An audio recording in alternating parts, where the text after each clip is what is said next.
Scary Stories to Tell in the Dark, collected by Alvin Schwartz. Harold. When it got hot in the valley, Thomas and Alfred drove their cows up to a cool green pasture in the mountains to graze. Usually, they stayed there with the cows for 2 months. Then they brought them down to the valley again. The work was easy enough, but oh, it was boring. All day, the two men tended their cows. At night, they went back to the tiny hut where they lived. They ate supper and worked in the garden and went to sleep. It was always the same. Then Thomas had an idea that changed everything. "Let's make a doll the size of a man," he said. "It would be fun to make, and we could put it in the garden to scare away the birds." "It should look like Harold," Alfred said. Harold was a farmer they both hated. They made the doll out of an old sack stuffed with straw. They gave it a pointy nose like Harold's and tiny eyes like his. Then they added dark hair and a twisted frown. Of course, they also gave it Harold's name. Each morning, on their way to the pasture, they tied Harold to a pole in the garden to scare away the birds. Each night, they brought him inside so that he wouldn't get ruined if it rained. When they were feeling playful, they would talk to him. One of them might say, "How are the vegetables today, Harold?" Then the other, making believe he was Harold, would answer in a crazy voice, "Very slowly." They both would laugh, but not Harold. Whenever something went wrong, they took it out on Harold. They would curse at him, even kick him or punch him. Sometimes one of them would take the food they were eating, which both of them were sick of, and smear it on the doll's face. "How do you like that stew, Harold?" he would ask. "Well, you better eat it or else." Then the two men would howl with laughter. One night, after Thomas had wiped Harold's face with food, Harold grunted. "Did you hear that?" Alfred asked. "It was Harold," Thomas said. "I was watching him when it happened. I can't believe it." "How could he grunt?" Alfred asked. "He's just a sack of straw. It's not possible." "Let's throw him in the fire," said Thomas, "and that will be that." "Let's not do anything stupid," said Alfred.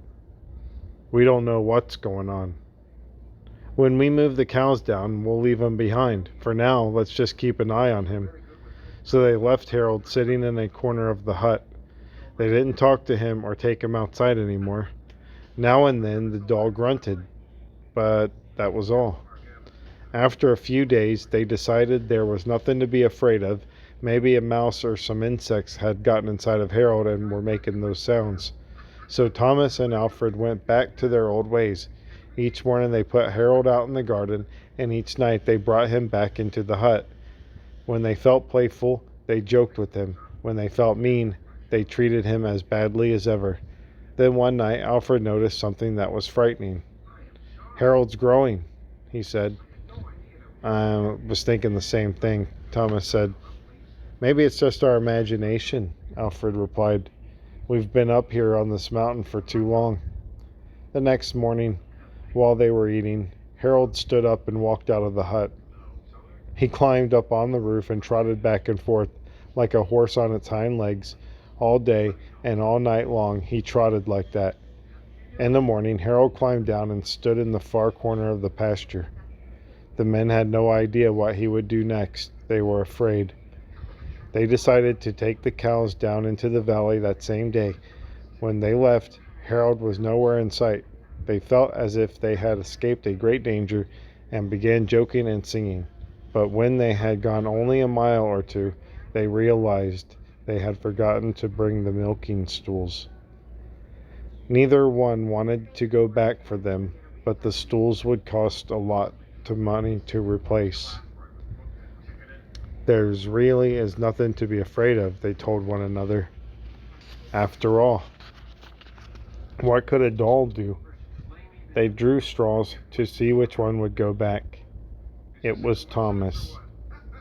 I'll catch up with you, he said, and Alfred walked on towards the valley. When Alfred came to a rise in the path, he looked back for Thomas. He did not see him anywhere, but he did see Harold. The doll was on the roof of the hut again. As Alfred watched, Harold kneeled and stretched out a bloody skin to dry in the sun.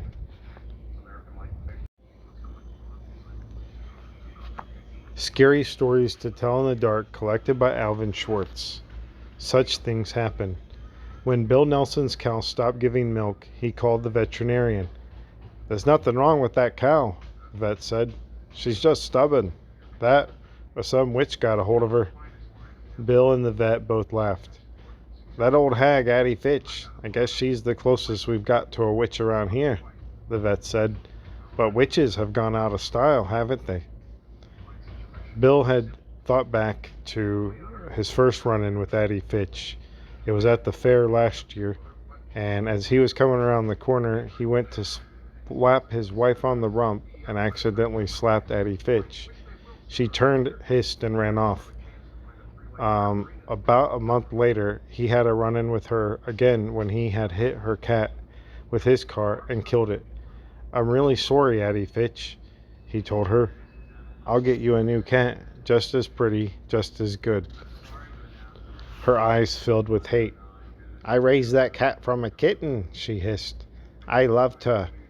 You'll be sorry for this, handsy Bill Nelson." Bill sent her a new cat and heard nothing more. Then his cow stopped giving milk. Next, his old truck broke down.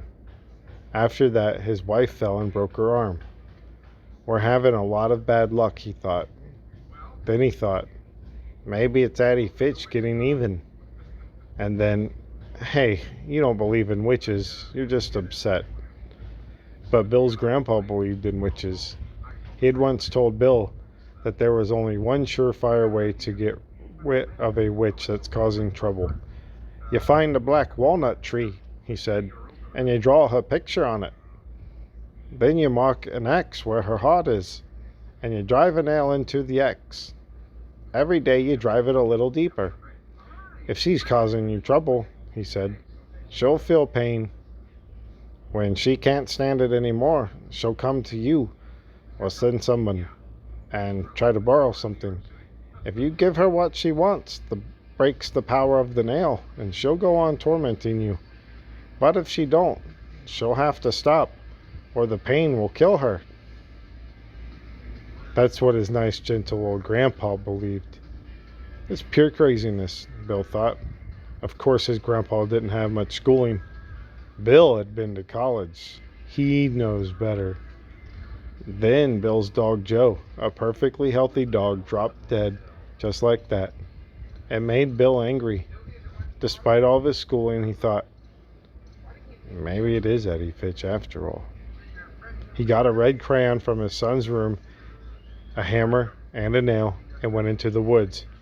He found a black walnut tree and drew a picture of Addie Fitch on it. He made an X where her heart was, like his grandpa had said to do.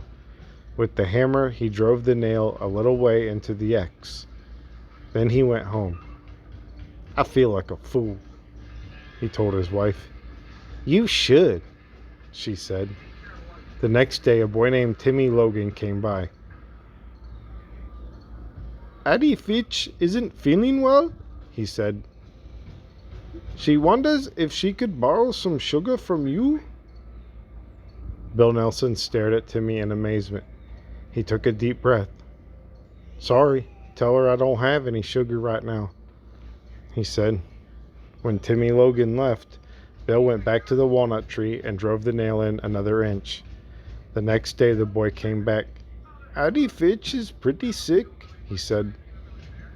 "She's wondering if you've got any sugar yet." "Tell her I haven't. I'm sorry," Bill said. Bill went into the woods and drove the nail into Addie's cartoon character another inch. The following day the boy was back. "Addie Fitch is getting sicker," he said. "She really needs some sugar." "Tell her I still don't have any," Bill answered. Bill's wife was getting angry. You gotta stop this, she said. If this mumbo jumbo works, it's like murder. I'll stop when she does, he said. Towards dusk, he stopped in the yard and stared at the ridge where the old lady lived, wondering what was going on up there. Then in the half darkness he saw Addie Fitch coming down the hill slowly towards him.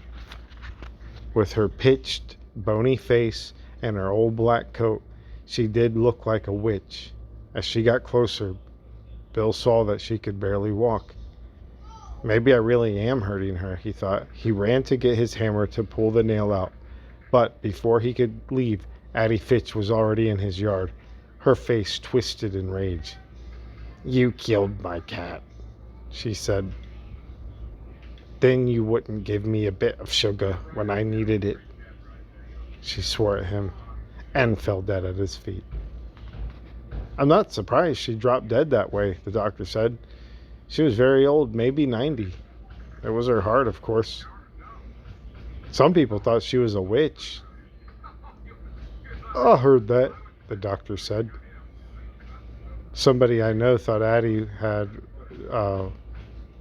was a witch and had drawn a picture of her on a tree. Bill went on. He drew a picture of her and then drove a nail into it every day just to make her stop messing with him. That's an old superstition, the doctor said. People like us don't believe in that sort of thing now, do we?